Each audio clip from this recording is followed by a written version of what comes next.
In this session, we are going to discuss about the absolute and the relative references associated with a formula in Excel. And for that, I have a table prepared up over here, which represents the sales of five different entities across two different cities in India.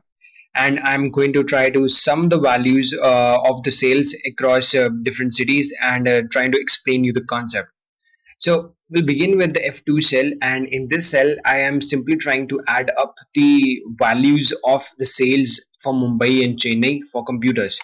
So I go ahead and click on this the cell containing the value of sales for Mumbai and press the plus button over here, then do it the same for Chennai. Now pressing the enter button would yield me a result of 10360. Now this is good. Now this is something that we wanted. But the problem is that what if I now wanted the contents of this cell, not just in this, but also in cell F6. So for that, I need to copy paste. When I do the copy paste over here, oh, something changes, right? Now, instead of referencing the sum of the cells of B2 and C2, this cell is referencing the sum of B6 and C6. Now, this is something I didn't wanted. I didn't want this cell to show me the sums of the sales of keyboard. I wanted the cell to show me the sum of the sales for computers across two different cities. But something just really happened. The reason is that the references that we are having right now about these cells over here. So when we write B2 plus C2, it tells me that I am simply putting in a relative reference to the cell B2 and C2.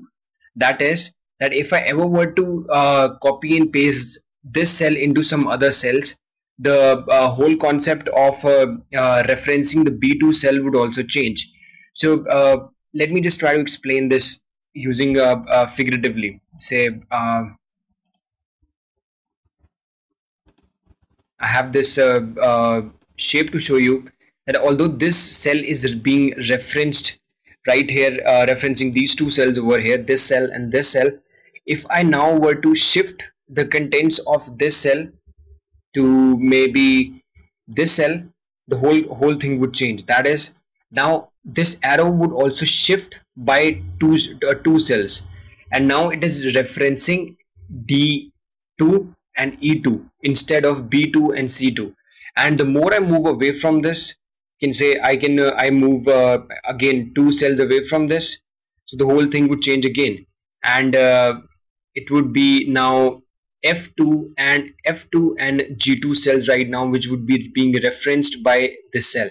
And not just this, if I move downwards, again the reference would change like this. Now it will be referencing two cells over here, which are F5 and G5. So as I move across different cells in Excel, copy pasting the whole formula, the references would also change. So this is what we called the relative reference, which you create while putting up a formula in Excel. So right now in the original formula, we had the reference of B2 and C2, and you can see its sum is being represented over here. Now, do we have any other option when it comes to, say, I want to copy this formula into this formula and I still want to retain the references to these two cells altogether? Well, there is one. So whenever you create up a formula in Excel, always precede the individual reference using a dollar.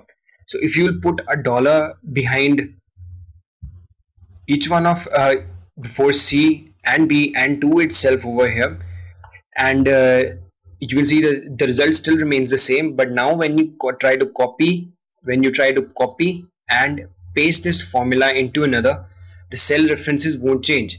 It seems like you have simply anchored the references to these two cells altogether, and you need not worry about what would happen if you were to say shift the references to something else. So this is about the absolute and the relative references in Excel. In the next session, we are going to discuss about two other references to cells which lie intermediate to both of these references. Thank you for watching.